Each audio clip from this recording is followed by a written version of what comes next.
Together, those two minority groups, properly maneuvered, could be used to create exactly the kind of strife in America the Illuminati would need to accomplish their objective.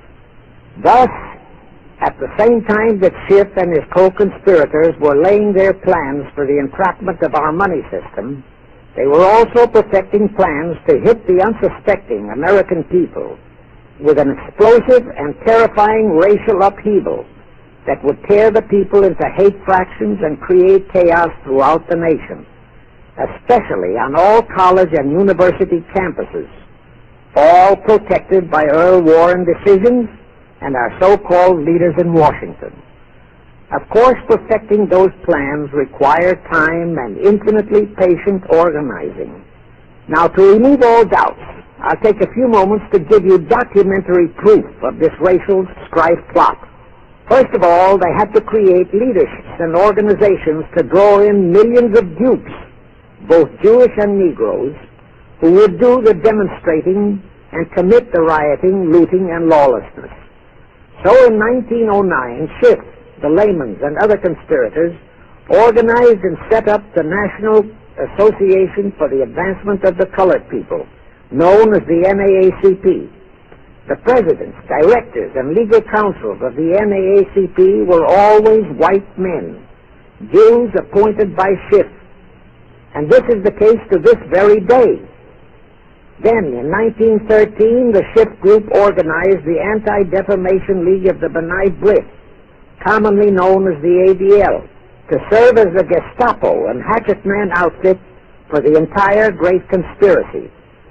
Today, this sinister ADL maintains over 2,000 agencies in all parts of the country, and they advise and completely control every action of the NAACP, CORE, of the Urban League, of all the other so-called Negro civil rights organizations throughout the nation, including such leaders as Martin Lucifer King, Stokely Carmichael, Bayard Rustin, and others of that ilk. In addition, the ADL acquired absolute control of the advertising budgets of many department stores, hotel chains, and TV and radio industrialist sponsors, also advertising agencies, in order to control practically all the mass communications media and force every loyal newspaper to slant and falsify the news, and to further incite and at the same time create sympathy for the lawlessness and violence of the Negro mobs. Here is documentary proof of the beginning of their deliberate plot to foment the Negroes into all their lawlessness. Around 1910, one Israel Zangwill wrote a play entitled The Melting Pot. It was sheer propaganda to incite the Negroes and Jews, because the play purportedly visualized how the American people were discriminating against and persecuting Jews and Negroes. At that time, nobody seemed to realize that it was a propaganda play. It was that cleverly written. The propaganda was well wrapped up in the truly great entertainment in the play, and it was a big Broadway hit. Now, in those years, the legendary diamond Jim Brady used to throw a banquet at the famous Delmonico restaurant in New York after the opening performance of a popular play. He threw such a party for the cast of The Melting Pot, its author, producer, and chosen Broadway celebrities. By then, I'd already made a personal mark on the Broadway theater and was invited to that party. There I met George Bernard Shaw and a Jewish writer named Israel Cohen. Zangwill, Shaw, and Cohen were the triumvirate who created the Fabian Society in England and had worked closely with a Frankfurt Jew named Mordecai, who had changed his name to Karl Marx. But remember, at that time, both Marxism and communism were just emerging, and nobody paid much attention to either, and nobody suspected the propaganda in the writings of those three really brilliant writers. At that banquet, Israel Cohen told me he was then engaged in writing a book which was to be a follow-up on Zangwill's The Melting Pot. The title of his book was to be a racial program for the 20th century.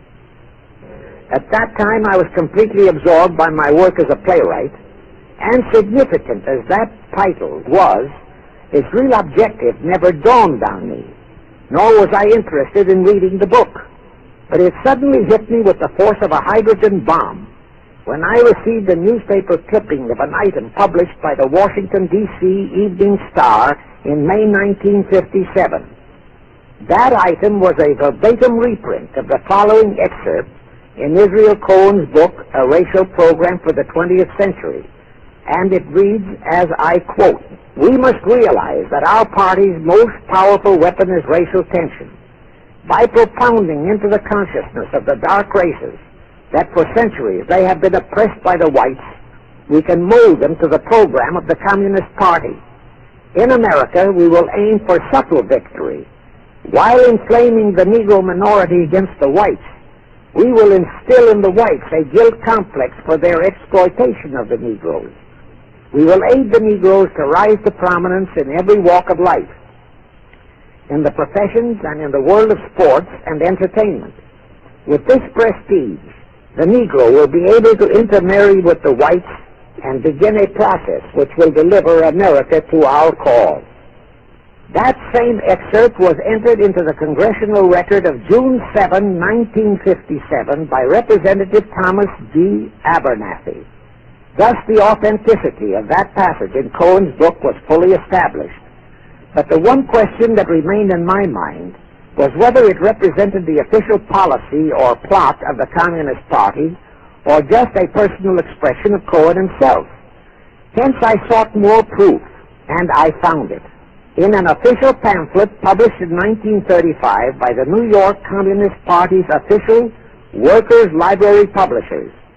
That pamphlet was entitled, "The Negroes in a Soviet America."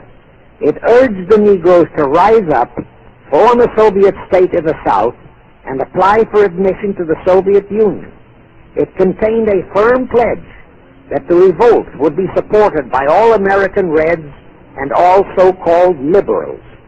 On page 38, it promised that a Soviet government would confer greater benefits to Negroes than to whites.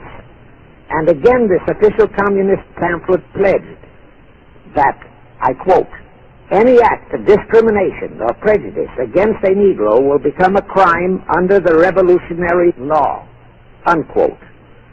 That statement proved that the excerpt in Israel Cohen's book, published in 1913, was an official edict of the Communist Party and directly in line with the Illuminati blueprint for world revolution issued by Weishaupt and later by Albert Pike.